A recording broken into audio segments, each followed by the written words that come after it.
Welcome to JMO with Josh and Joe. It is Tuesday, September 13th. And Joe, week one is officially in the fucking books, baby. Week one of NFL. Week one was first of all, it was a wild fucking weekend. Second of all, this is what we call overreaction week. Yes, yeah.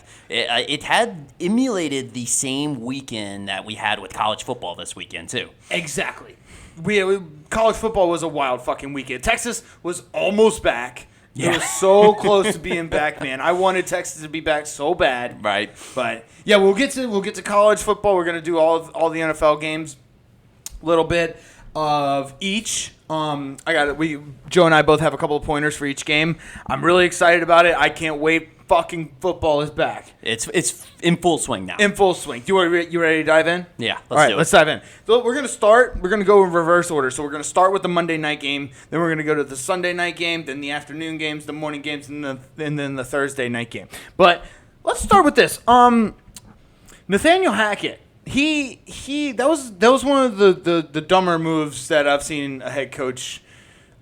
One of the dumber decisions I've seen a head coach make, right? Because you paid $254 million for a quarterback that you're just not going to use. Yeah, no, that was kind of baffling a little bit, and a lot of people made that point.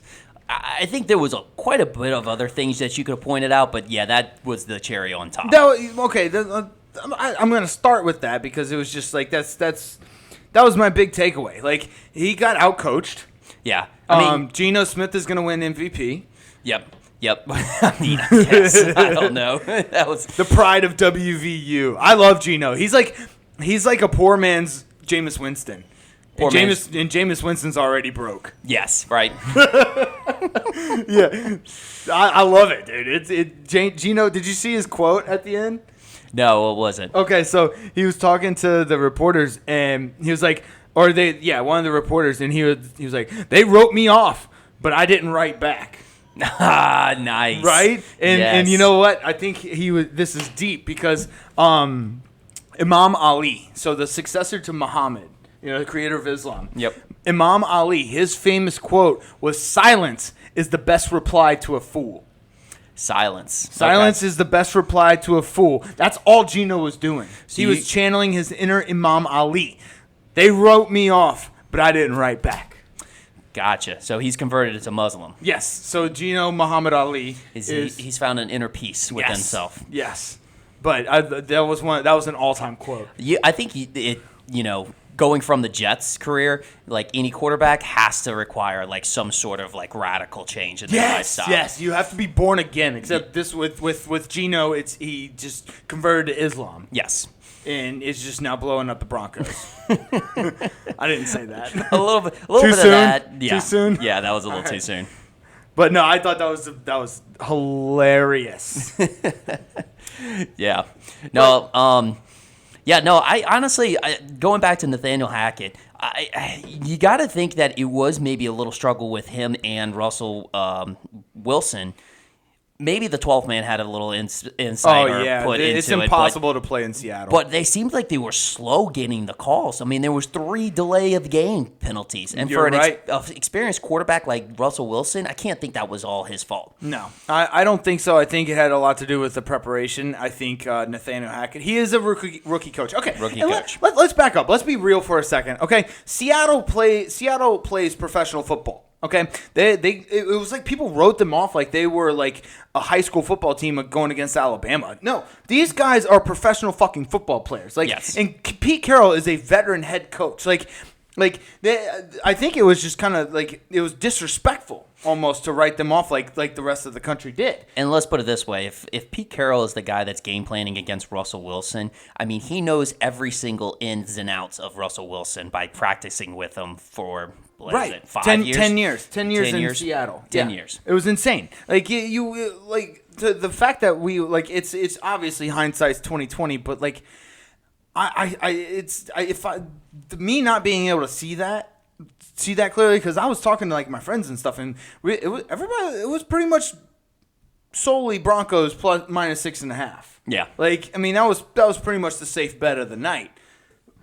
Good, kudos to Pete Carroll in the Seattle Seahawks and Geno Smith Geno Smith was 12 for 12 at one point in the game. He was 13 for 13 at one point in the game. I mean, he finished off the game with 23 of 28. Yeah. Great numbers. Insane stat line. Still sub 200 yards, but I mean, the game plan was him not to lose the game. Yes. Actually, well, see, that's what we thought. Pete Carroll had other plans. He wanted Geno to win the game, but which it was fine because he wanted him to win the game. Everybody else just didn't want him to lose the game. He was in that sweet medium. It's sweet medium. That where what was it? Allah put him in that sweet spot. Yep.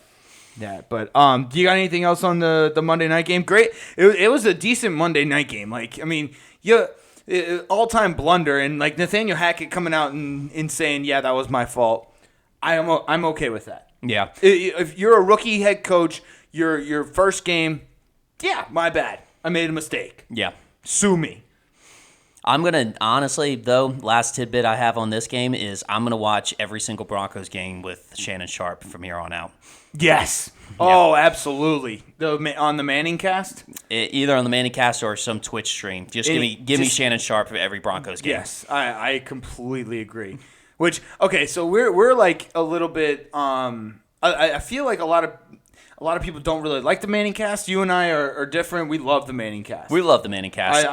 I could listen to Peyton and Eli go back and forth about a football game because I think it kind of reminds me of like you and I watching a football game, right? Yeah. You know what I'm saying? Like we kind of do the same thing, just on a little bit of a lower level because we didn't play quarterback in the NFL. Yeah, of course. But we also, it's kind of circumstantial a little bit. We can watch it during other games, but if it's one of our teams like the Saints, we're more inclined to be the regular broadcast because I want to be way more in tune. But if it's something I'm only watching for maybe if I have some fantasy stuff into it or maybe I have like some bets into it. Or if it's the first weekend of football and you just really want to inject your veins with football. Yes. I'll watch the Manning cast. I love watching the Manning cast because, like you said, it's the football banter. I agree. If the Saints are playing, not going to watch the Manning cast. Yeah. All right, what else you got on this? That was my last tidbit. Okay. Here's what I'm gonna do because I think there's a correlation between quarterbacks and players getting reps in preseason and them starting strong. Okay. So what I did was I looked and checked which quarterbacks played at least a couple of snaps in preseason. And versus quarterbacks who didn't play preseason at all, and figured out how their record was. Okay, so with this game, the neither quarterback played a preseason game. Okay, so Geno. Well, I'm sorry. Both played a preseason game. I was about to say I know Geno did. Because Geno did, and so did Russ. Yeah. Okay. So, yeah, so that's just one game. I'm going to keep going through it for all the games. But let's go to the next one where neither quarterbacks played a preseason game. The Cowboys. The Cowboys versus Tampa Bay Bucks. Okay, Bucks, Cowboys. Initial reaction, of course, this is overreaction week. Okay. We'll call it overreaction Tuesday. Okay. Initial reaction, Cowboys are done. Well, they're done. I mean, obviously, Dak Prescott's out. Yeah, if they can't get a quarterback like during these weeks, they're done. And honestly, I like the whole prospect of like Jimmy Garoppolo going there, but I think San Fran's got themselves in a bind where they don't want to get rid of him. Yeah, I don't think they want to get rid of him, even though I really think it's kind of bad to speculate on Lance being bad just based off of a rainy game, like a shitty weather game. Right, and we'll get to that because I have a couple of pointers on that. But at the same time, Cowboys need some quarterback. I mean, shoot, call up Sam Darnold at this point. At this point, yes. Honestly, and I have a hot take, a bold prediction. I think McCarthy's going to be done by the end of the season. I think he was just a fill-in until Sean Payton got there. Yep. So I'm predicting Mike McCarthy will be fired before the end of the regular season this year. Yeah, honestly, I have to agree. I mean, that's not a bad take. Yeah. Here's the thing for Dallas fans. I'll say one good thing because I love watching Cowboys and Cowboys fans be miserable. Mm-hmm. I will say one good thing about the Cowboys. They played the Bucs. The Bucs won the Super Bowl 2 years ago. They still have one of the best defenses in the game. They also still have Tom Brady as their quarterback. Okay, so let's bring it down a notch, put it in perspective. They played a very, very good team. Yeah, okay? It's a good team. And their starting quarterback got hurt. Yeah. So say what you take that how you will. I still think Mike McCarthy's going to be fired. I still think the Cowboys are going to miss the playoffs. This surprised me because I thought they were going to win the Big East, but obviously don't go with my predictions because it's stupid. The Big East. The AFC East. No, NFC East. NFC East. Almost. One of those. Hey, we'll get there. Third time's a charm. Big East. My brain's still in college football, man. I've been so pumped up. But yeah, the NFC East. But that's obviously not going to happen now. I think the Giants might beat them, which we'll get to that one. Yeah, I guess the last tidbit I have on this game. Did you see that Mike Evans one-handed catch? Mike Evans is nasty. Yeah, he is. He's nasty. So nasty. I think we'll get to this, but the only better catch from that weekend was Deontay Johnson. Yeah. And that's just because he shifted his entire weight the opposite, which Mike Evans kind of did too, but it was Deontay Johnson catch was just wild. Yeah, we'll get to that. But other than that, I honestly this was kind of a boring game. It was kind of from a football perspective. It was kind of a boring. It was boring. Game. And did you hear? Did you? Chris Collins essentially had an overload when you have the Cowboys and Tom Brady. So this is like an overload for Chris Collinsworth's brain. Yeah, way too much. It was too much. So he got a lot of heat for his performance. And here's the thing: Chris Collinsworth is entertaining for me. I could listen to him say, "Now here's a guy," and then him just laugh and have that stupid fucking face. Yep. It's entertaining for me at this point. I've been able to mentally switch my view of him. So I can listen to him do that all day. But apparently people didn't like it. But again, look at it from his perspective. It's Cowboys and Tom Brady all in the same game. It was brain overload. Plus he's doing two-a-days. Yep. Doing two-a-days now. Yeah. It's just It's a lot. It's a lot for him. I'm a Chris Collinsworth. I wouldn't say supporter or a fan per se, but I will defend him sometimes. And also, it was opening weekend, too. I mean, Cowboys, Bucks, opening weekend. He was like a dog whenever, you come home from a very long vacation or something. Yes, he's so excited. He or she pees on the floor. Yep. You do all the same things that the dog normally does. Yeah. It's just exaggerated. Heart rate out of control. Yeah. It's understandable. That's a good analogy. It is. He's the poor dog. You got anything else on this game? Nope. All right, let's go to the Chargers Raiders. Neither of these quarterbacks played in the preseason either. Neither Justin Herbert nor Derek Carr played in the preseason. And the outcome? Well, I mean, one of them had to win. Yeah. So yeah. Well, you'll start to see a trend. As I keep saying these, this is why I'm saying it. But anyways, this game pretty much went how I thought it was going to go.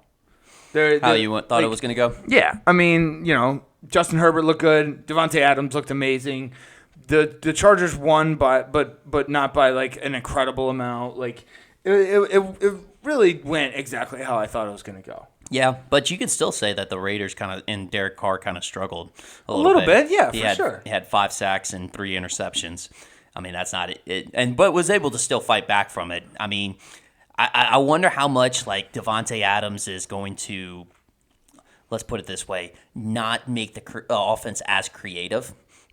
Sometimes when you have that superstar player, Dude. It becomes a little bit more predictable and he just throws it up. Did you see the stats? I saw the stats. He threw it to Devontae Adams 17 times. You know how many times he threw it to the rest of his targets? How many? 18. 18? Yeah. He threw it to Devontae Adams 17 times. He threw it to the rest of his team 18 times. Sometimes it's it makes your offense a little bit less creative. We get it, bro. Y'all both went to Fresno State together. Fuck, man.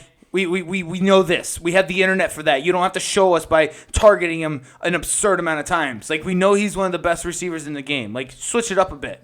Shit, you have Darren fucking Waller. You have Hunter Renfrow. Hunter Renfrow wants some catches. Yeah, like, come on, man. It's a little loser in the park. Like, Look, just I let him play. know he ordered a way too small of an Uber, but I mean, come on, don't get mad at him for it. Yeah, like, don't just give him a chance. I'm okay with it. I like my Chargers winning the AFC West pick. Austin Eckler looked decent. Keenan Allen unfortunately went out. He was hurt. He got hurt. But dude, Justin Herbert looked spot on. Dude, he was fucking slinging it. I mean, I love this guy. Like, like I wish I was that good looking in LA too. He's like a mix of Aaron Rodgers and Philip Rivers for me. Yes. I mean, he sides arms it like Philip Rivers, but he moves around in the pocket and throws it on the run with the same velocity as Aaron Rodgers, and he's got the hair flow like Aaron Rodgers. Yeah, the flow. Oh, okay. We'll get to Aaron Rodgers here in a second, but yeah, you gotta if you're gonna have the flow, you gotta keep the flow. You gotta keep the flow. And he wears that flow perfectly too. Yep. Plus, he looks good in that baby powder blue. Is that what it is? And yeah, you can say that. Whatever that blue. I'm not a girl. Whatever that I'm not a blue color is. Yeah, expert. me neither. I'm not a color person either. Like, I can match colors on what I wear, but when it comes to like naming the colors, I don't know. Yeah. I knew Bugatti blue. That's about it. Bugatti blue. Yeah. You got anything else on this game? That's about it. Okay. Chiefs versus Cardinals. Mahomes played in the preseason. Kyler Murray did not play in the preseason. Do you remember what the result of this game was? Well, he coached plays. He did call plays in the preseason. Right. Okay. You're not wrong. You're not wrong. I just want to do a little correction. Okay, make all sure right. everyone, you know make what? sure the audience knew. I'm getting rid of everything I just looked up. All my research done. Nope. Out. Throw it out the window. Okay. So here's the thing. My theory on this is, I think it was kind of popular to hate on the Chiefs. Like, because they've been good for so long. It's like when it became popular. I'm not comparing the Chiefs to Nickelback, but it was back when it was popular. You remember when it was popular to hate Nickelback? Yep. I think it became popular to kind of shit on the Chiefs. And everybody was just like, oh, they're not going to be good. And it was just like this hot take that everybody was just like, oh, my gosh, I'm the first one to think of that. Oh, the Chiefs aren't going to. No. Patrick Mahomes is very fucking good. Yeah. The Chiefs are very good. Andy Reid is a great coach. They still have a good defense. Like, Yep. the Chiefs are still going to chief. Now, granted, the Cardinals didn't look great. No, they did not. And I'm surprised there wasn't like a Call of Duty game out or anything like right now, because they didn't look too great. No. Because the score is a little bit closer than what it actually was. I agree, and it really didn't end up being that close, right? It was 44-21. Like, that's not a close game, And the at one fact that time- it shouldn't have been that close is wild. Yeah, and at one time it was 37-7. Right. So that just is an indicator that they just got some garbage time points. Correct, dude. Mahomes was doing anything and everything he wanted. 5 touchdowns. Yeah, that sounds about right. It's insane. And apparently he was playing with a hurt hand or something. Whatever, dude. These injuries are wild. It's insane. It's like you get a bruise on your thumb and you're out for 6 to 8 months. But anyways, the Chiefs are still here. They're still here. They're the only that game actually made me a little nervous about my Chargers AFC West picks, but Travis Kelce, dude, Juju Smith-Schuster is going to be a fantasy goldmine. Yeah, I think so. He did have a fumble. He needs to hang on to that ball a little bit more so. I don't think he's going to have a fumble every game. No, I don't think so. But he's good. He's good. I think he is definitely a match, and he looks like he's going to be that lead. He's going to be that lead receiver. Okay. On the receiving end. The guy, I don't know how to say his last name. Pacheco. You know who I'm talking about? Pacheco. Yeah. Yeah. Okay. He needs to change his number. Yeah. I can't have somebody wearing number 10 on the Chiefs and it not be Tyreek Hill. Yeah. Also, the same size equivalent. Yeah, size. dude. No, you can't do that. That's messing with my brain, bro. And yeah, you're right. He looks like Tyreek Hill. I think Andy Reid has that strategically set up to where he can actually slip Tyreek Hill into that uniform again. Oh, And then Andy. just- Like yeah. if he had like a Monday night game. Yep. So, Andy Reid just thinking ahead. yep. Well, from a fan's perspective, it pisses me the fuck off because I keep thinking it's Tyreek Hill. So you change your number, dude. Change your number. That'd be cool. Let's see. Do you have anything nice to say about the Cardinals?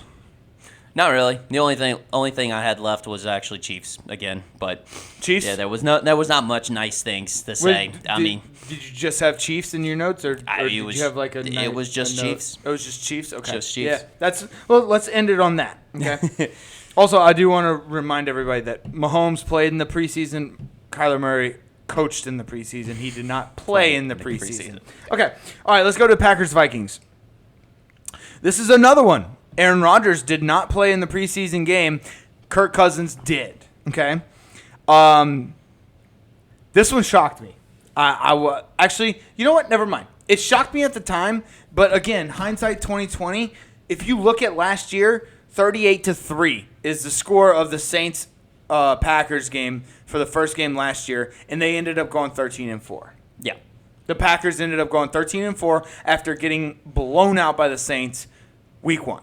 Packer fans just need to relax. It's Relax. This is a typical, Aaron Rodgers, get back into the groove of things. Once It's his preseason ritual. once he gets some drugs in him again, he'll be fine. Yes, he just hasn't taken ayahuasca. He hasn't just been drugged up yet. Yeah. So and he'll take some drugs after that game. He gets his prescription tomorrow of Percocet. Okay, he'll be fine. Yep. I mean, because he's going to need that to deal with his 1 interception, 4 sacks, and sub 200 yards passing. Yeah, right. Jesus. Let's see. The Vikings look good. Holy Justin Jefferson. Dude, Justin Jefferson might be the best fucking player in the game right now. And obviously this isn't much coming from us because we're extremely biased. We're gigantic LSU fans. But he might be the best player in the NFL right now. He sure looks like it. And how do you leave Justin Jefferson that wide open? I know. Did you see that? You know exactly which play I'm talking about. It was I know across what the you're middle. talking- yep. And there wasn't a soul within 20 yards of him. Brilliant play design. I mean, he had what was it? The slot receiver go a drag route, and while him doing a crossing route, and got both of the linebackers to bite on that the drag route, which freed open the Justin Jefferson. But it was the announcer's reaction had to be the most hilarious part about it. Yeah. Yeah, it really was. They were just as shocked as we are.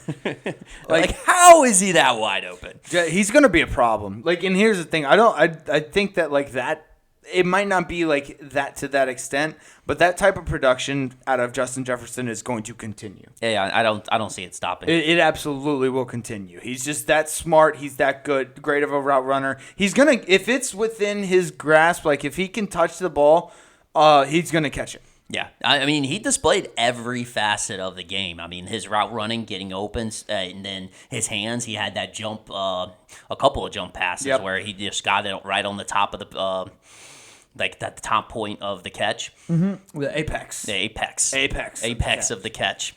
So, yeah, no, he's just absolutely ridiculous. It was 9 of 11, 9 receptions out of 11 targets, 184 yards, and 2 tutties. Fantasy gold mine. Gold mine. Fantasy fucking gold mine. Dalvin Cook didn't look bad. What's his name? O'Sullivan? What's the coach? Kevin O'Donnell. O'Donnell. It's an Irish fucking name. O'Connell, whatever. Yeah, something like that. I kind of like him. He's got a good offensive system. Yeah, he's got a good system, and I think it's gonna work in this. Here's the thing. I picked the Packers to win the NFC North, and I'm gonna stick with it. At this point, I gotta ride the ship down. Yes, okay. Kevin O'Connell. That's it. This is an example of a rookie head coach, or this was his. Is he a rookie? He's a rookie head coach, right? I believe so.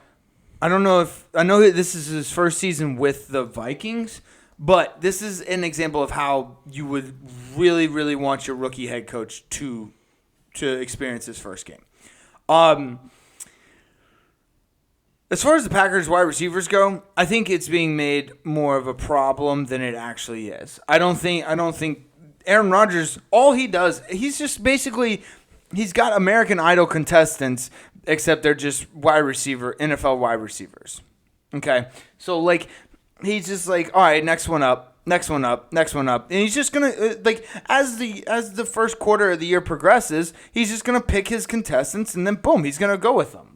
And then at the end of the year, he'll pick his American Idol winner. Last year was Devontae Adams. This year, who knows? It'll be somebody. He'll figure it out. Yeah. So, It'll be Dobbs. It'll be Dobbs. I actually like Romeo Dobbs. Yep. Romeo Dobbs is I call him Dubs. It'll benefit. That will benefit my big money league if he decides to pair with him. Which apparently, rumor has it, although there's so many rumors nowadays. But rumor has it, him and Aaron Rodgers have been doing one-on-ones outside of practice. I love it. He doesn't like Watson, so that bodes well for you. Yes, he does not like Watson. Christian Watson. Nope. Not one bit. But Romeo Doubs. Did you figure out if Kevin O'Connell, if he's a rookie? Rookie head coach. He's Good deal. 1-0. Dude, his Vikings, head coaching record. As long as Kirk Cousins stops, as long as Kirk Cousins just is Kirk Cousins. Here's the thing.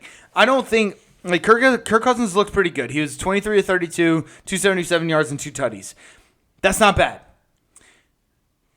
If Kirk Cousins can actually perform in primetime games and in game time situations where he is needed to step up and make a clutch play, the Vikings can go to the NFC Championship game.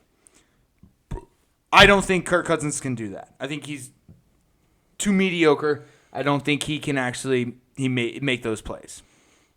So you're saying all NFC coaches or all NFC quarterbacks choke at the yes, in the NFC conference game? Yeah, NFC Championship game. Okay. Yeah. They kind of do. I mean, it's a good assessment. I mean, except for Kyle Shanahan, if he can get there, he'll be fine. Well, he's a coach. Right. You said, are you talking about NFC North? NFC North. Okay. Yeah. I meant to say NFC North. Okay. North. Yeah. That's what I meant. NFC North quarterbacks. Gotcha. Or head coaches or quarterbacks? Okay. Quarterbacks. Yeah. All right. I got you. All right. So, yeah, pretty much. We'll go with that. And even if, the Chicago Bears got there, Justin Fields would choke. And we're not even going to talk about Detroit. Yeah. No, sorry. We're just not going to talk about Detroit. All right, you got anything else in this game? That's about it. All right, let's go to the Giants-Titans. Shocker, the first shocker of the day. We'll get to the rest of the shockers. I thought Titans at home -5.5 was the lock of the century. Saquon Barkley told me otherwise. You was wrong.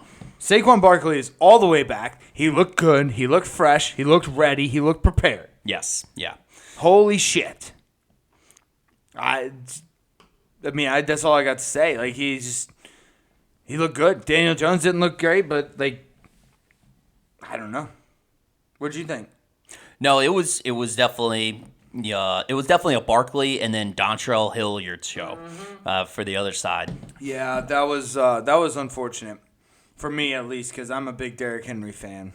Yeah, but Titans started off 13-0 at the start of this game, and then Giants just rallied themselves back into it, and then it was the balls on Brian DeBall. The Brian Daboll's balls. Yes, Brian DeBall. Yeah, see, Tyreek Hill said Mike McDaniel needs a wheelbarrow. No, Brian Daboll needs a wheelbarrow for his big balls. Big balls. Big balls. Going 2-point conversion. Love it. I love it. At the end of the game, if you I didn't watch the whole game. I caught the highlights because there's just too many fucking games to watch in the NFL. I got the highlights. It seemed like the Titans forgot they had a second half. They played really well in the first half. I think they just forgot that there was another half. Yeah. They forgot how to play football there for a second. They forgot how the rules of football worked. Yeah, no, they did. You play the first 30 minutes and then there's another 30 minutes. Yeah. So, but they did. I mean, they did get it all the way down and had the attempt for the last field goal. They did try, but Bullock just didn't make it. Fat Randy? Fat Randy Bullock. Go Fat Randy strikes again. I love it. God, it's amazing. The kickers are just, it's a beautiful thing. Yeah, they had a tough weekend this weekend. Oh, no. I disagree. Well, no. I agree with that. They did have a tough weekend, except for the AFC North. The AFC North is the division of kickers. And when we get to those games, we'll talk about it. All right. But, you got anything else on the Giants-Titans? That's about it. Okay, both of those starting quarterbacks played in the preseason, so it's a wash. Colts-Texans. Okay, we got another surprise. Another surprise, yes. See, okay, so I associate this with kind of like the Broncos-Seahawks, in that the Texans also they play professional football. Mm-hmm. I think when people looked at this game, they just wrote the Texans off again like a high school team playing in Alabama. Yes. No, the Texans actually play NFL football. They're really good. Like these are really good players. Okay, the Colts, they looked a little unprepared. They looked a little like rusty almost. I don't know. Like rust comes from sitting there for a long time. They had like a fresh new quarterback. Like Jonathan Taylor just burst on the scene. Michael Pittman Jr. is a monster. Yep. I don't know. It was in there, and there was a tie already. Week 1. Week 1 already a tie, which we almost saw 2 ties in the same weekend, which would have been nuts. I would like to know when the last time that happened, where there was 2 ties during the same weekend. I know there's been multiple ties in the season. Yeah, but in the same we almost had 2 ties this weekend. That was crazy. That was nuts. But yeah, no, Ryan has found his new Julio Jones.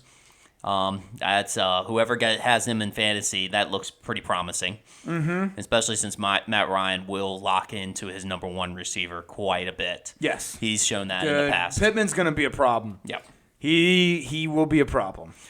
And then OJ Howard. Yes, OJ Howard has found a new home. He did.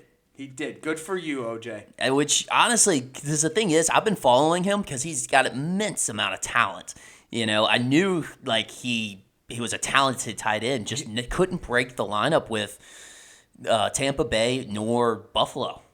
And, found a new home that didn't even start off the year at Texans. Right. Just got, moved over there. Just, like, last week, I think. Yep.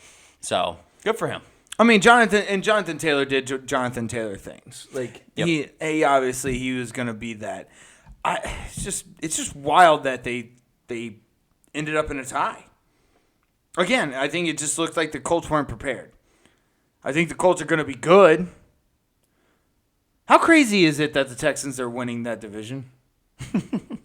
Well, they're tied winning the division with the Colts. But if you look it up, they're number 1, and they haven't won a game. I just thought that was fucking hilarious. Yeah, it is funny. Oh man, AFC South dumpster fire, the new dumpster fire. What else you got? That's about it. All right, let's go on to the. Oh, by the way, both of those quarterbacks played in the preseason. Okay. So it's a wash. All right, let's go to the Panthers Browns. This one was one of our revenge games. One of the revenge games that the NFL was, I think, meticulously planned out. Congratulations to the Browns. Let's do that first of all, because they have not won a road home or a road opener since 2004. Congratulations. 2004. I mean, that's almost 20 years now. I mean, that's like 18 years ago. Yep. Like 18, 19 years ago. That's damn. 2004. Do you know how long ago that was? LSU won a national championship in January of 2004. Yep. What else happened in 2004? I think Creed was pretty big back then. Could have been. Creed was 1999. That was like Breaking Benjamin came out and stuff. Oh, 3 Days Grace was big. Yep. Oh. Anyways, so yeah, the Browns haven't won since 2004. Or a road opener since 2004. Congratulations to them. Baker did not look good. Not at the beginning. Not at the beginning for sure. I mean, and kind of you could say during the whole game. All I right, mean, so, I guess. I just want to say one thing with the entire weekend of this NFL. It seemed like a lot of the teams didn't kind of round into form until the second half. It was like, and again, I think this has a lot to do with reps in preseason, but you had a lot of teams that looked good late in the second half, like or late in the game. So like the second half or late or in the fourth quarter. Yeah. And I think this is a prime example of that. I mean, that's the thing. Teams have to make adjustments because they technically have not seen any of these guys' game plans. So that the second half is whenever they can make those adjustments. But I mean, to Baker Mayfield's credit, I mean, he did play in the preseason and he didn't even look good in the preseason either. So like he's just being consistent. Yeah, that's on the coaching there, right? Yeah, I mean that's on coaching and the owners. So, but I will tell you this. That Baker Mayfield and Robbie Anderson combo could be a deadly deep threat from time to time. Yes. Because if they release Baker Mayfield kind of like he used to throw around in Oklahoma, he'll be more than happy to sling it deep. Mm-hmm. Dude, I'm looking. I think I was wrong. That's the first opener that Cleveland has won. They're the 1-0 for the first time since 2004. Wow. Now that's even crazier. That's a crazy stat. See, that's insane. You know the last time that Cleveland was 1-0, the Queen of England was alive. Yes, you're absolutely right. I'm not wrong. You're not wrong. I'm not wrong. So Nick Chubb did really well. I'm happy about that. The Browns, hey, they won. They won. That's all. It's like we said. We said a couple weeks ago. Jacoby Brissett is good for like 5 or 6 games. Mm-hmm. Once he hits that 5 or 6 game limit, he's done. He'll do all the right things. He won't lose you the game, but he also won't win you the game. So you're gonna need a little extra help. Yeah. No, you're gonna need a little something. Yeah. But this didn't get talked about as much, but did you see how Baker Mayfield almost nailed somebody standing by the wall? Yeah, dude. Oh, I saw that. Like he actually the guy flinched over to like his left or right. I mean, he pegged it at the wall. Dude, he slung it. I saw that. That's funny. I'm glad you brought that up because it was in the highlights and everything too. It really reminded me of the what we talked about with the Djokovic whenever he hit the ball and nailed the line No, that judge. was Rafael Nadal. No, that was Djokovic. We had just talked about it at OT Dish. Oh, okay. Because he got disqualified. Yes, yeah, you're right. But Nadal did it too, and he went over and kissed a girl on the cheek. Nice. Yeah. So nice. At least he was better about it. Yeah, Djokovic is an asshole. He's a straight asshole. Yeah. But that's exactly what this reminded me of. Yeah. Baker has to go kiss him on the cheek. Yes. So looking at the box score on this game, it looks like a very, very boring game. And honestly, for the first half, it was. But it actually ended up being a really, really fun game. An exciting game, It was pretty exciting. Our boy Cade York, he nailed a nice little 58-yarder. But he was automatic at LSU. Like, he never missed a fucking field goal at LSU. There's a reason why they drafted him in the 4th round. Yes, exactly. Like, that doesn't normally happen. Young Wei Koo. I'm going to still call him Young Hoku, but Young Wei Koo was drafted. Wait, it's Young Wei Koo? Yeah, it's Young Wei Koo. Oh, that's disappointing. Oh, No, it's Young Hoku. It's Young Hoku. Young Hoku. Okay, so from now on, this podcast is only referring to him as Young Hoku. Yep. But yeah, again, you're like you said, there's a reason. Like if you can get a Justin Tucker on your team, he will help your team immensely. Yeah, sure, it might be a little more boring, but if you win games, who the fuck cares? Yep. Who the fuck cares? Bill Belichick taught y'all the last 20 fucking years that it doesn't matter how boring you are. As long as you win championships, you're going to make money, baby. That's and all that people matters. will respect you. Yes. What else you got on this? That's about it. That was about the last All thing right, I had. both of those quarterbacks played in the preseason. Let's go to Jaguars versus Washington. A game that typically of teams that suck, but actually didn't turn out to be a bad game. Dude, on paper, this was supposed to be the worst game. Yes. It was actually it was number 3 on roller coaster games. Mm-hmm. Number 3 on roller coaster games. I would say the Saints Falcons were number 2, and the Steelers Bengals were number 1. Yeah, We'll get to those. We'll get to those. But like as far as like really, really entertaining roller coaster games, this comes in at number 3. It was like, the Commanders were sitting pretty, and then the Jaguars were sitting pretty, and then in the fourth quarter, the Commanders decided they were gonna, hey, we're gonna be a football team. Did you see the Jahan Dotson catch? Jahan Dotson is the truth. He is the truth. He's gonna be a problem too. Yeah. So far, I've said that for about 3 receivers: Jahan Dotson, Michael Pittman, and Justin Jefferson. Yes. But Jahan Dotson, I'm not gonna lie, he proved me wrong. I wasn't I wasn't high on him, but he definitely proved me wrong. And I'm willing to admit whenever I'm wrong, But he's gonna be good. Yes. Did you see the Trevon Walker interception on the screen? Just read the fucking screen. I love an athletic interception down the field, but I think like it's almost more impressive to read the screen, react that quickly to it, and then catch the ball. So like we'll get to the TJ Watt interception later, but that's kind of the same thing except it wasn't a screen. Yeah, it was just a screen. It was like a dump out. Yeah, but like I think if you can make that read and react that quickly to a ball flying out of a quarterback's hand, I think that might be almost as impressive as making an incredible catch downfield. Oh, well, definitely. I mean, it's less hang time. In the air. So it's basically you just have to predict where it's going to go. Yeah. Yeah.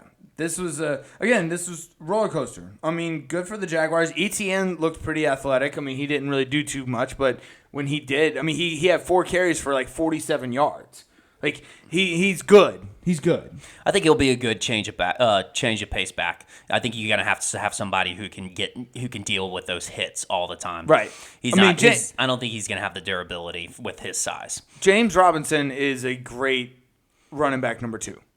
Yes. I think he's. Yeah. You don't think so? James Robinson had a good game. Well, I was gonna say he would be 1. He would be 1, and ETN would be number 2. Okay. Yeah. I think ETN would start, but James Robinson would probably get more of the carries. Yeah, that's fair enough. So we just need Trevor Lawrence to come around because the defense, the Jaguars defense is very young and they're very talented. Yeah. So once they come around, Jaguars might be a problem. But you got anything else in this game? I thought it was interesting that the Commanders went for 2. It was 22-24, yeah. And then they went for 2 and made it. Was it? No, never mind. Was it a different Scan game? that. Okay. That was different. Yeah, I didn't. But no, Curtis Samuel still exists. He's actually pretty good. I mean, he was good at Carolina. He just kind of got hurt all the time and got written off. But I mean, when he was at Carolina, Ron Rivera was the coach, and now he's the coach at the Commanders. Right. So, and he likes him a lot and likes to utilize him into his offense. So, props to whoever picked him up on their fantasy teams. Right. That was a good find. And I feel like he's still available on a lot of fantasy teams too. He probably is. He's in our league. He's available. Yeah. So I didn't even try and pick him up because I'm not going to pay as much money as. So we in our fantasy league we do FAAB dollars to pick up players off the waiver wire. We have some big spenders. Big time spenders, but I like it because it's the most fair. It gives everybody an equal shot. Yeah, I agree. At a player, I agree. It's just how much you want to spend. Yeah, do you want budget? How bad do you want the guy? You gotta want it more. You got anything else on that game? That's about it. Okay, let's go to Ravens Jets. This game went pretty much how I thought it was gonna go. Flacco, the only thing that I didn't see coming was Flacco throwing the ball 59 fucking times. We got to see 59 times why Flacco still sucks. I mean, Jesus Christ. Like that's too many times. Yeah, I don't know. I mean, Breece Hall didn't look great. the Jets kind of suck, but also again, the Ravens are really good. Yeah, the Ravens are good. They're probably, I don't want to say this because the AFC North is just, honestly, it's a crapshoot right now, in my opinion. A lot of people are going to say it's going to be the Ravens. They're going to be the most durable team. They're going to go, 13-4, 12-5, or something like that. And they might. They might win. I think this is definitely a division that will have a division winner go and a wild card, at least one wild card.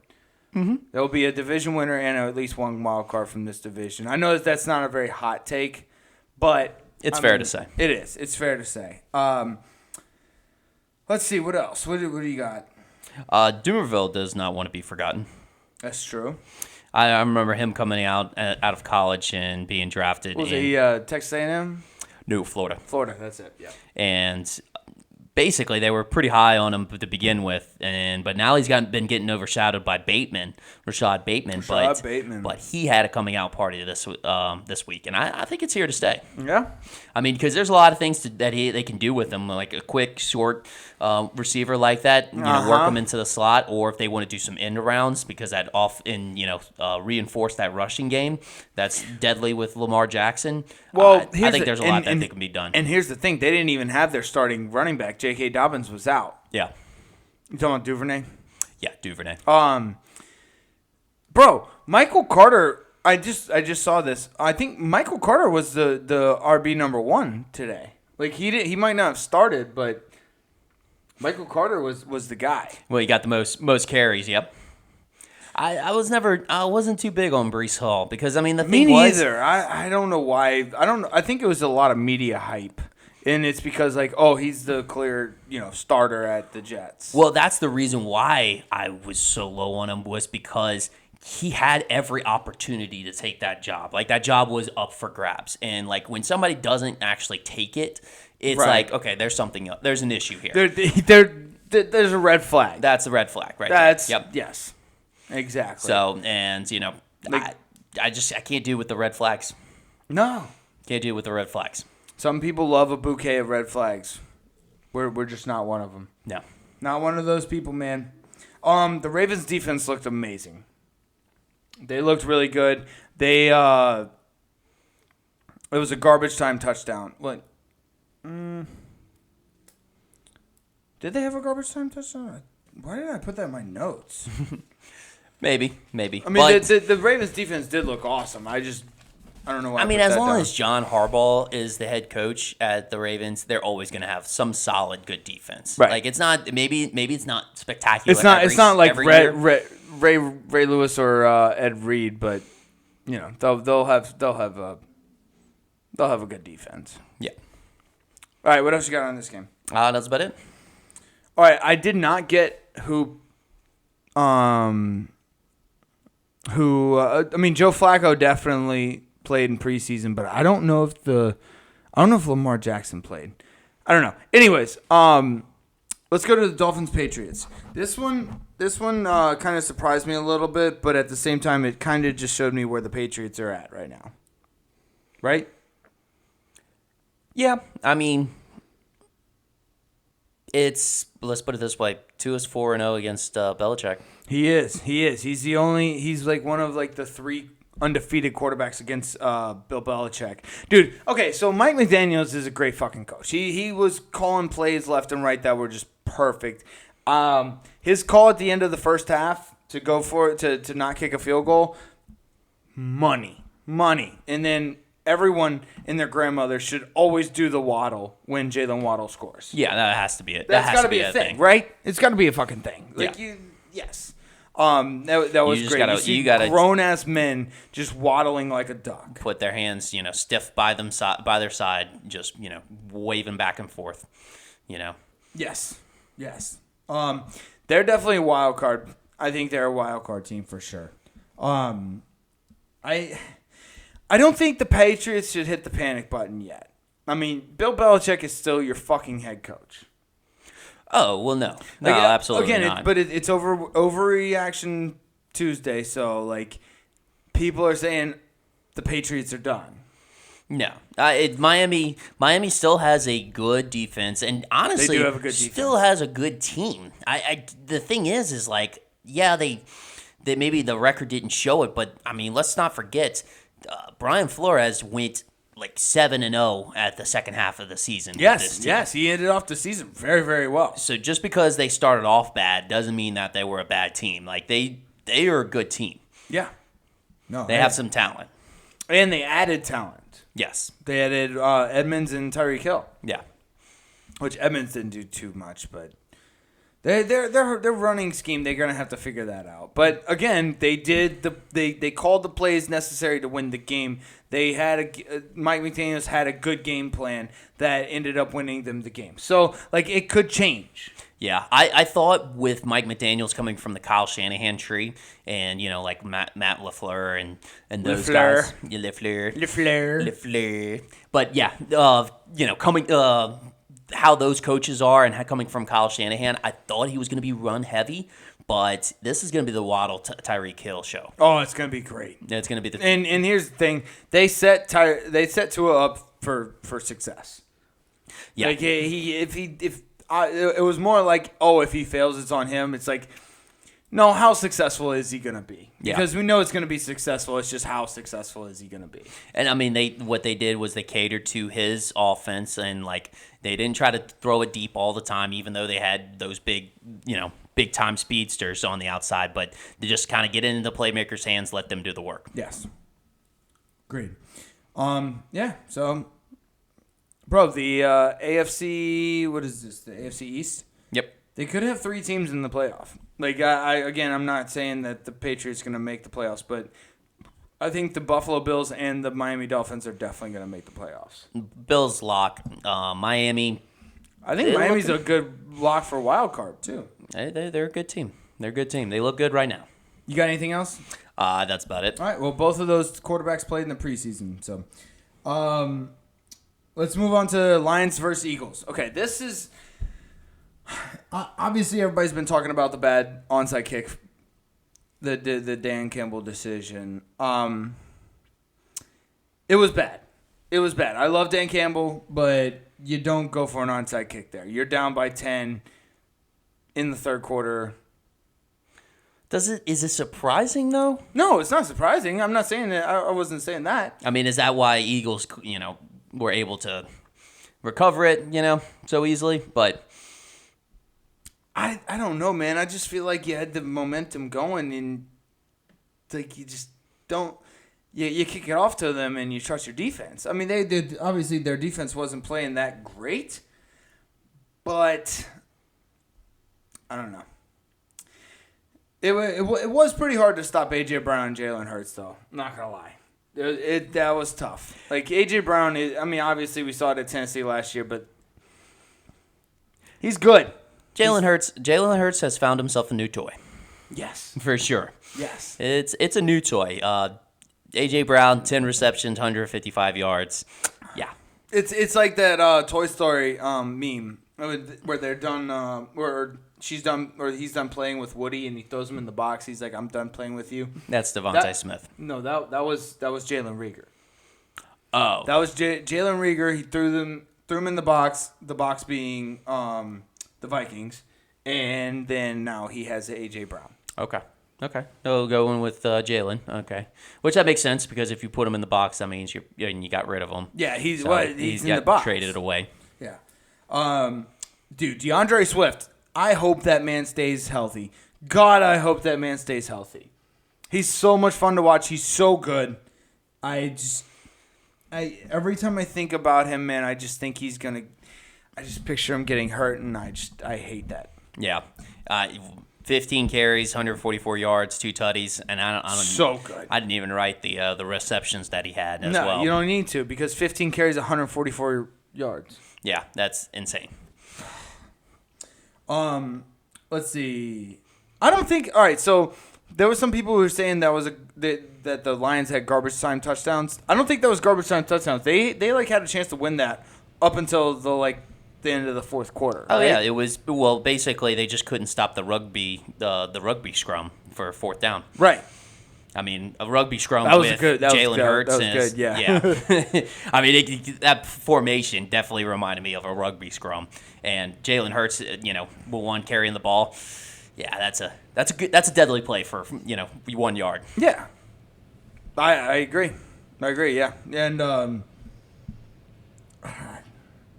don't know. The Lions just tend to cover spreads. They just know how to cover spreads. Yep. Do you think Dan Campbell cried after this one? For sure. He definitely cried. For sure. Yep. Let's see. Jared Goff barely played. He played maybe like he played 3 snaps. And Jalen Hurts played a decent bit of preseason games. Okay. So there you go. Eagles won. Jalen Hurts played preseason. Goff had 3 snaps. All right. Bengals Steelers. Best game of the weekend. Yes. And we're Saints fans. Craziest game. Yes. Where do you even start on this? Actually, you know what? I'm gonna start with this. I have a stat on my phone. This is just showing how this was insanity. Joe Burrow was sacked 7 times with 5 turnovers. Phew. T.J. Watt, he feared to have a torn pectoral, which, as we know, does not. Najee Harris, T. Higgins, and Cam Hayward also left the games with injuries. There were 5 overtime possessions, 4 game-winning kick attempts. 4! Game winning. And then it's got a just picture of Najee Harris and Jamar Chase just in misery. Yep. Wild. Crazy. Absolutely Crazy fucking game. wild game. Yeah. We have quite a few friends that are Steelers fans, and like we were watching the Saints game as this was going on, but I could feel the Steelers game through our group text. Yeah. And this was definitely like your typical AFC North just brawl. Yes. Oh, I love AFC North games, man. It's hard-nosed, beautiful football. Yeah. Also, Mitch Trubisky played preseason. Joe Burrow didn't. I know it was because of injury, or not injury. He got his appendix removed. But it's still the rhythm. My point is still there. You got to get that You rhythm. got to get those reps, man. Yep. Dude, the McPherson, the Bengals won this game, right? Basically. This was a W for the Bengals, but honestly, this was another game that was supposed to be a freaking tie. Yeah. Supposed to be another tie. They went down to the last minute. Yep. Nobody really wanted to win it. Nobody. It was like they were trying to lose this game. They were trying to they were trying to get a tie. Yeah. Bengals actually just lost it. Yeah, they were like, how cool would it be to have 2 ties today, man? That would be great. Let's give all of our fans heart attacks. Did you see that Deontay Johnson catch? Oh, it's so good. I mean, to add to the craziness of this game. Shifted his weight to the other side. Like, he was looking one way, went around, and shifted his weight to the other side to make the one-arm grab. You know what this reminded me of? Was this, ever since OBJ had his one-handed catch on Monday night or Sunday night, one of the two, that, swept the nation. It was the Giants versus Dallas.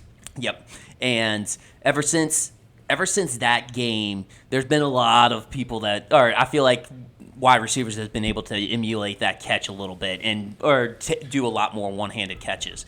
This is the first time that I've seen since that catch a catch that really looks identical. It was close. It wasn't as fingertip-ish, and it wasn't his back wasn't as arched, but it was very, very close to that. Yes. Where you had to rotate the body, there was an extension of the arm and his back was was crooked. And it was a pure one-handed catch. Yes. Not like some using the momentum in some sort of fashion. And kind of catching it into your body and corralling it. Yeah. No, one-handed catch. It was incredible. It was beautiful. Crazy. I fucking love Deontay Johnson. George Pickens didn't do like we thought he would, but it's okay. There's plenty of season. It's only the first week. Yep. You got anything else in this game? That's about it. Steelers beat the Bengals 23-20. Fortunately, TJ Watt looks like it's only going to be like 6 weeks. So That's a good thing. Good thing. All right, let's get to the 49ers versus the Bears, a.k.a. the Slop Fest. Slop fest. This was kind of awesome because, like, did you see the touchdown slide? Yep, I saw the touchdown slide, which, honestly, this weekend we saw Ty Montgomery did, like, a roll-in for a touchdown during the Pats-Miami game. And then this one, I would have loved to see somebody just slip and slide into the end zone. Like, just go untouched and just slip and slide all the way. Head first into the end zone? Yes. That would have been awesome. Because when you saw them slide, they slid for like a good 5 to 10 yards. Probably got some good momentum off of it, too. I mean, it's probably faster than running in that type of conditions. Yeah, that's true. I mean, like, because you have, when you're running in those types of conditions, you have to make sure your foot catches traction so you can propel yourself forward. If you don't, it'll slip and you'll just look like you're moonwalking forward. Yep. So I don't know. That would have been a good strategy, but the celebration slip and slide was awesome. Oh, it's awesome. Here's the problem. It doesn't look good for Trey Lance, but at the same time, in my opinion, you throw out the tape from this game. No, absolutely. This game doesn't matter. No. Like the film that the opposing players from here on out will be looking at is going to be garbage because this is not how either one of these teams play. No, not at all. And I mean, the thing is with Trey Lance is that, yeah, he's definitely getting wrongly bashed for it, but you're not going to have these conditions every week in and week out. No, absolutely not. And like that, and yeah, that's why it's a bash for Trey Lance because like everybody's like, oh, what about Jimmy G? What about Jimmy G? No, shut the fuck up. Let's get Trey Lance in a fucking environment where he can actually prosper, and then we'll judge him after that. Yeah. And I'm not, like, to be honest with you, I'm not, like, the biggest fan of Trey Lance. I think he's a little bit on the overhyped, but I think Kyle Shanahan doesn't have to have a quarterback to win games with his type of teams. But that's a whole nother matter. But at the same time, I'm still not even going to be one to jump this early on Trey Lance and be like, oh, I told you so. Like, no, I can't say whether I'm right or wrong on this because of this game. Because nobody can. No. I mean, and here's the thing. Elijah Mitchell, he got hurt, right? He's out for 2 months, I think. A month and a half, 2 months. Yeah, I think it's about nobody 8 weeks. Nobody knows who the running back's going to be. You know why? Because that's the way Kyle Shanahan does his fucking offense. Yeah, he always does it that way. Jeff Wilson, TDP. Yep. Could be all of them. I mean, hey, they just signed Marlon Mack. Who knows? He might like what he sees from him. Right? Jesus. What else you got on this game? It was kind of a boring game, but it's understandable. Understandably a boring game, yeah. Yeah. Both of those quarterbacks played in the preseason. Just FYI. All right, let's get to the fucking game, baby. The Saints game. Saints versus Falcons. I just want to put this out there. Michael Thomas is all the way fucking back. All the way back. All of you people who thought he was a fucking pussy, who said that he would not play a fucking snap, who said that he was going to bitch the whole time, guess what? You're fucking wrong. Did you see the last 2 touchdown drives of the New Orleans Saints? Did you see him? He is a fucking monster. He still is. And guess what? He's fucking happy. He's happy about it. God, that game fucking got my dick hard. Yep. No, it was a crazy game. Yeah, Michael Thomas, five catches, 52 yards, and 2 tutties with some incredible catches. Yeah, insane. And most of that came in the fourth quarter. Yeah. They started off slow. Yeah, but again, and that's been like kind of something that we've been saying for a while. It's just that's kind of the way the NFL season starts off. Mm-hmm. Like the teams, it just takes a second to get the rust off, and I think or the dust off, and that's why preseason is important. But yeah. Yeah, so, it is. You're right about that. But Winston was in pain. He was in pain everywhere. Oh, really? Where was the pain? It was everywhere. No, wait, where was the pain? Oh, it was everywhere. Everywhere. But he fought through it. He pushed through it. Dude, he had pain everywhere, all through his body. Yes. And he still fought through it, and like, it's just... It's what the Falcons do. It's what the Dirty Birds do. You just give up big leads late in games. Yeah. But you saw that interview. Yeah. Oh, With yeah. the announcer. He's like, yeah. The announcer was like, "Oh, where's your pain at, Jameis?" He's like, "Oh, it's just pain everywhere, everywhere." And I'm like, "Bro, this guy's dealing with pain all over his body." Yeah, and he puts on a performance like that. And he did that. He's a Super Bowl caliber quarterback. Let's just No, say it how it is. Yeah, call a spade a spade. He could be a Super Bowl MVP. Yeah. I mean, what quarterback has had, besides Ben Roethlisberger, what quarterback has had pain all over his body? I'll wait. No, most quarterbacks, they just have pain in a certain spot of their body. Jameis Winston had pain all over their body. All over the body, but he still performed the same feat as the greatest quarterback of all time, Tom Brady. Yes. Check this out. So the Saints came back from a 26-10 point deficit in the fourth quarter with 10 minutes? 10:51, I think. 10:51. There was a similar game, Super Bowl 51, where a certain quarterback came back from 28-12 with 9 minutes left in the fourth quarter. Oh. Are you saying Jameis is like it's Tom Brady? He just performed the same feat as Tom Brady, same but feat in as- pain. Oh, Yes. see, Tom Brady didn't have pain. No, he didn't have. He was perfectly fine, Jameis Winston had pain all over his body. all over, everywhere. God damn, Jameis Winston's better than Tom And Brady. he performed the same feat. We're gonna win like 9 Super Bowls. Yes. God, I can't fucking wait. Oh man, I'm so happy Jameis Winston's my quarterback. Dude, honestly, here's the thing. Dennis Allen just needs to let Jameis sling the ball. He does. Just let him throw the fucking ball. Yeah. Like, honestly, at this point, I trust Jameis so much, he can close his eyes and throw the ball. Well, he did it for half of his career. Exactly. Oh man, I'm so fucking pumped. And then did you see that catch from Jarvis Landry?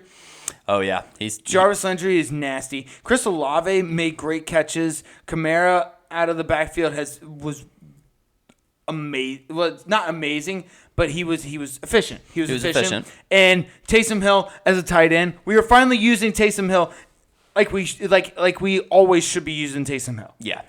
Taysom Hill should never have been used strictly as a quarterback. He is back home and where he belongs. He is back home. Yes, He's in his comfort zone. his home position. Yes. The defense still looked pretty good. All right, I'll swallow my pride here and I'll give Atlanta some compliments. Drake London looked good. Drake London looked very good. Looks very good. Cordell Patterson, week in, week out, will be the best player on the field. I don't know how he does it, but he's so talented. I've never seen the conversion from a wide receiver to running back so flawlessly like that. It's insane. Like it's like him. I think he's better at than Debo. I would have to say so because Debo does it as a side gig. Like Cordell actually took it on as a full role. Yes. Yeah. And you don't see wide receivers do that. You No. see running backs switch over to a wide receiver. You know, you got your James Whites, Right, you got right. your Ty Montgomerys, but no, nothing as the other way around. Yeah, it's insane.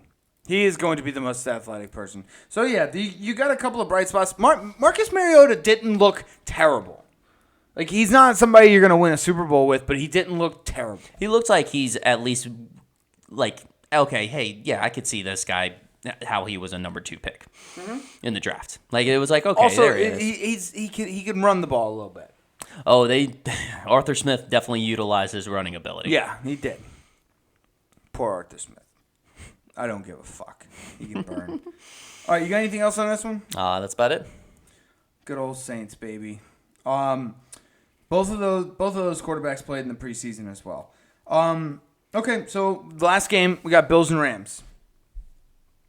I think it's Super Bowl or bust for the Bills, right? Oh yeah, well they released their frustrations out of basically what they experienced last year. Yeah. So like after they lost to the Chiefs in 13 seconds, they lost to the Chiefs in 13 seconds. They did, and then they essentially wanted to show the world that hey, we should have been in the Super Bowl. Yeah, I mean, I guess so. Yeah, I mean they do their defense up and down, phenomenal, and they're going to get their best cornerback, Tre'Davious White, back. The only thing I got on this, and here's a random take, I think they need to lose one early. I think if they pull a 2007 Patriots, they're not gonna win the Super Bowl. I think they need to lose one early. Lose a surprising game. Lose a surprising game early that will bring them back down to earth. It creates adversity. Yes, and then that's what they need. We haven't had a completely undefeated team since the Don Shula era and the Dolphins in the 70s. Yeah. And I don't think we ever will again. Yeah, and every interviewed athlete will tell you that, you have to go overcome adversity. Right, and so will Colin Cowherd. Yes. Colin Cowherd he comes whenever there's adversity. He loves the story. Yes. But yeah, dude, that's his dirty talk. That is his dirty talk. That's his dirty talk, is adversity. Drew Brees, baby, Drew Brees, he was less than 6 foot, so he couldn't see over the line, so he had to get over his short height. Oh, yeah. Good old Colin. But yeah, Buffalo looked fucking amazing. Yes. There was clearly something wrong with Matt Stafford. Well, they were hungover. They were hungover. They're still hungover Yes. from the Super Bowl. That is true. I mean, I was talking about his elbow, but yeah, we'll go with the hungover part. Yeah. He was just hungover. Let's see what else. I mean, it was pretty self-explanatory on Thursday night. It was. You figured out who the better team was. I like how Josh Allen's just having fun out there. He is, and also it was nice. Like, I like Jalen Ramsey in that he ignites chaos, but it was cool. It was kind of funny to see him just get bodied. Yeah, and that's the thing too, is whenever somebody that's as much of a smack talker or shit talker that he is, people love whenever they go down. When they go down, they love it. They just wait for that moment. Did you see the Josh Allen stiff arm? Oh gosh, yes. It's another sentiment to outer space. Yes. It was beautiful. He had the stiff arm, and then he dunks a touchdown. He's literally incorporating basketball into football now. I know. I love it. I love it. More people need to do that. Yeah, the dunk needs to be a play. You got anything else on this? That's about it. Josh Allen played in the preseason, and Matt Stafford didn't. So my point here with this is, if there was a quarterback who played in the preseason versus a quarterback who didn't play in the preseason, the quarterback who played in the preseason always beat the quarterback who didn't play in the preseason. So essentially what you're saying is stop being a fucking pussy and go play in the play in the fucking preseason. So if both played, then obviously it's a toss-up. If neither played, it was a toss-up because, But if one quarterback played in the preseason and another quarterback didn't, the quarterback who didn't play in the preseason lost every time. So that was my point by that.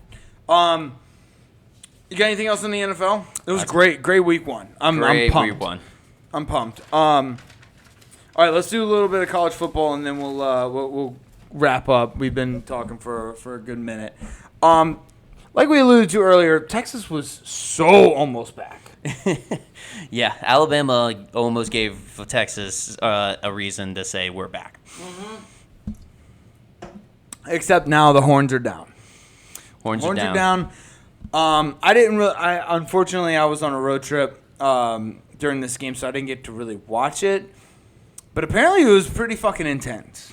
Yeah, it was an intense game. Alabama's got some issues. Yeah, I know. They've got some issues. I mean, because the thing They'll is... figure it out, obviously. Yeah, they tried to do the same strategy as they did in the, I think, the 2009 national championship, or whenever they played Texas. But... Yeah, when they played Texas in the national championship, they... injured Colt McCoy.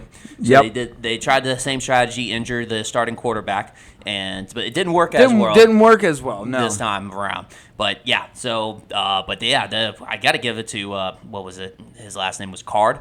I guess second string quarterback. Played a hell of a game. Yeah, because Quentin Ewers was actually on a roll. Yes, he was on fire. I thought the Texas probably would have beat Alabama if Ewers. If Ewers stayed into the game, yeah. Yes. But yeah, Sarkisian was not scared of Alabama. He was throwing it deep. like all the time. I love it. I love it. That's how you're gonna beat Alabama. You have to do that. You got to be aggressive. You yes, got to you spread have the to- field. Yes. If you're gonna play conservative, you just ask Les Miles. How many times did Les Miles beat Alabama? Beat him a couple times. I think it was just once. Oh, I think at one time it was like I think he was like 3-4 or something. Okay. But Les Miles, while he was very conservative, Okay. No. he was very tough, and he just bodied people. Well, He okay, has the actually- body of a lot of people. Les Miles was on both ends of the spectrum. He was either super conservative or he just let special teams kind of just do whatever the fuck they wanted to do. That was it. Yeah. Like there was no in between. Mm-hmm. So yeah. Anyways, Texas almost back. Let's talk about the upsets that actually did happen. So Texas A&M got upset by Appalachian State. Appalachian which is State's back. Beautiful. Appalachian State is so back. It's so bad. So back. Did you see they burned their city down? They basically did. They pulled a Philadelphia. Yes. It was great. Notre Dame got upset by Marshall. Marshall is so fucking back. Yes, we are Marshall is Dude, back. college football is fucking back. Yeah. It's so fucking back. It's my favorite. It's the best football of all time. Like I know we spend a lot more time on NFL football, but college football is the best football. It's the most unpredictable football. That's why you have 52.5 point spreads. Yes. And you have the upsets like this. Yes, the disparity between the teams is astronomical. With the NFL, you're not going to get a spread. If a spread in the NFL is more than 13.5 points, the team that is plus 13.5, they're tanking. They gave up. They're tanking. They want a high draft pick. That's it. Yep. There's other motives. Yes. So yeah, those. Oh man, those are. I hate Notre Dame. I actually don't really. I don't like Texas A&M either. Last couple of years, the way LSU and Texas A&M have been playing, I don't like them. Jimbo has to be in trouble. He's got to be in big trouble. A little bit of a hot seat, right? Yes. A little bit of a hot seat. You could say it's been getting turned up. Like it went from no heat to like low-ish to medium heat. Yeah. So I mean, because he bought all his players. He did. Oh, he paid they for spent them. They spent a lot of money at Texas A&M. He for really those did players. not. He really did not like the term bought. Yes. Which means that's exactly what he did. Exactly. So he's on the hot seat. And like the reason why it's turned up a little bit, even though he just lost to Appalachian State, is because in my opinion, Appalachian State does that to top 10 teams. They do that they upset teams. That's what they do. They do, and then the thing is they dominated this game. I mean, the time of possession was 41 minutes for Appalachian State compared to 18 for Texas A&M, and then 15 total yards and 186 for Texas. They only A&M. have 186. 186 only. Jesus, God, that's beautiful. Yep. And you can't, Also, the what were you gonna say? I was gonna say you can't let a team like that do that to you. Not at all. Not with ball Not players. if you wanted to be respected. Now the Marshall thing with Notre Dame, Notre Dame has a rookie head coach, Yeah. and the rookie head coach has not technically admitted to buying his players. Nope, not yet. Also, that's a tough place to go coach as your first Yeah. coach.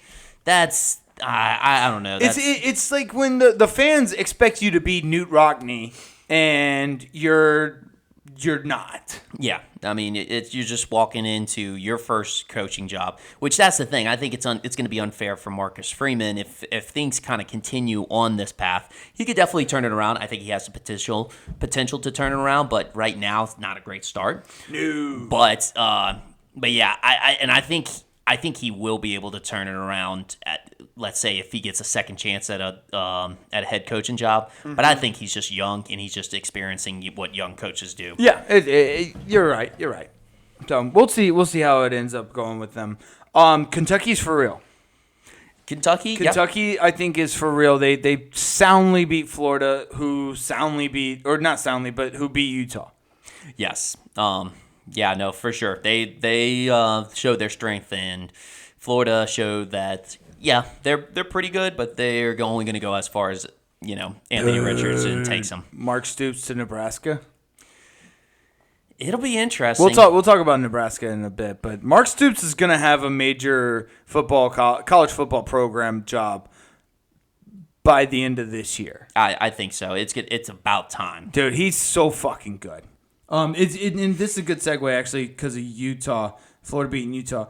Poor Southern Utah, man. They got beat by Utah 73-7. Yeah, that's tough. Yeah, it's like Utah is the guy in an abusive relationship. He goes out and like gets shamed by one of his coworkers. Like it was a bad day at work.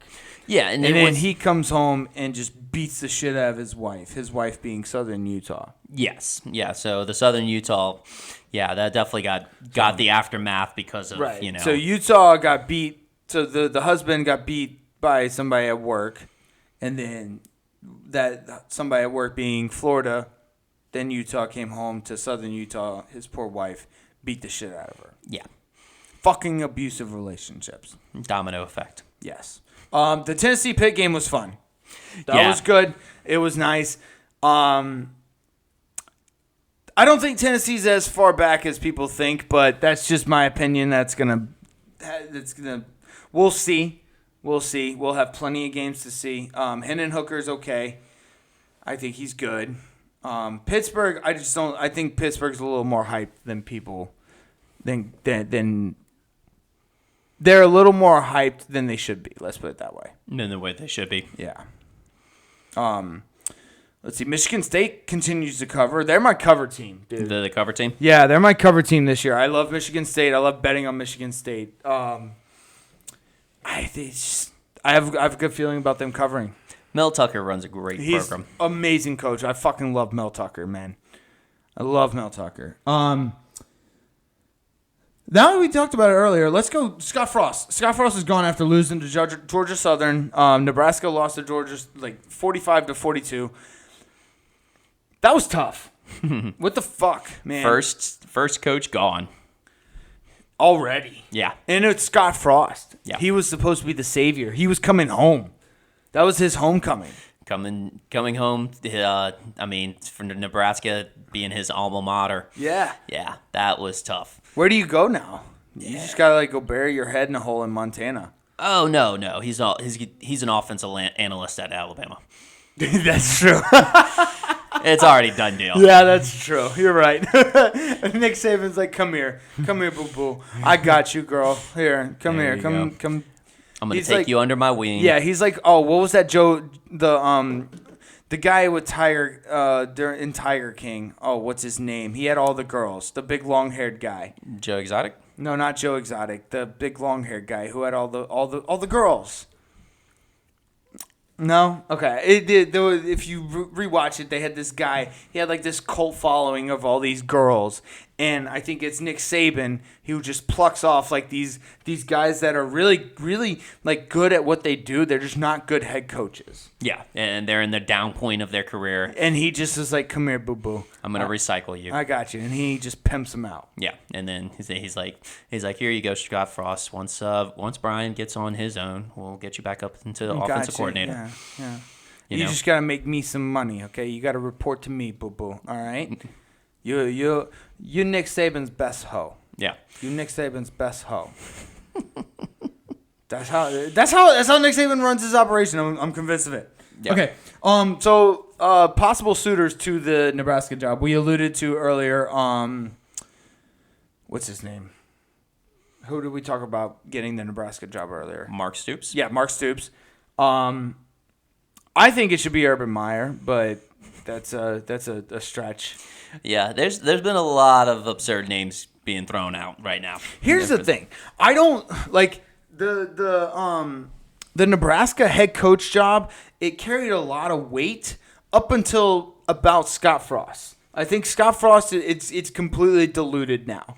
I don't think it holds as much weight as it used to. So I think they're not going to be like it's like, oh, the Nebraska job's open. I don't think people are going to be clamoring to get that job.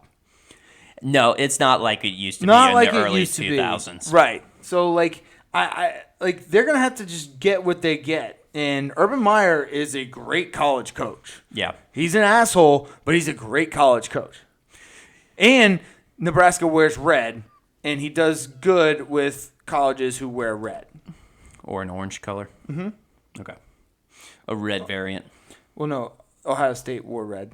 Yeah, Florida wears I know, orange. I know, but the most recent has been Ohio State. Okay. So I think, but like- he also coached at Utah, which also supports your Yes, claim yes. as well. So I think he does. I mean, yeah, Florida was weird. He had Jesus and the devil on the same team. He just needs to stay away from green. Yeah, just stay away from green. Stay away from green. Green is not go in this situation. Green is not go.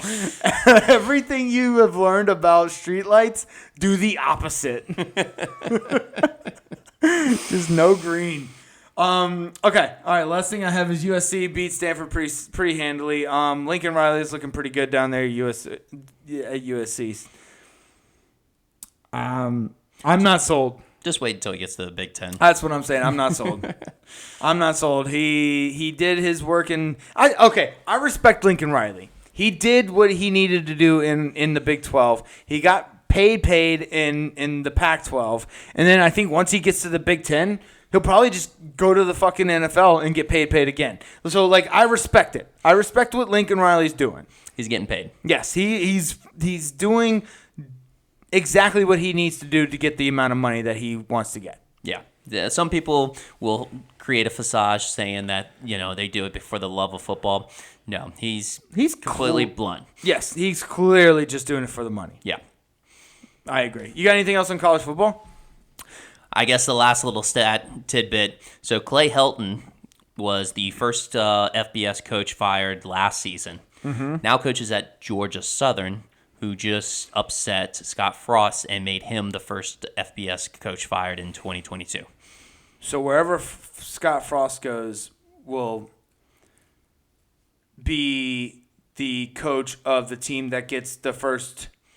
If he head coaches somewhere next year, then whoever that guy plays, or he will be the reason that the first coach gets fired for his opposing team. Yeah. Who does Texas A&M play next year?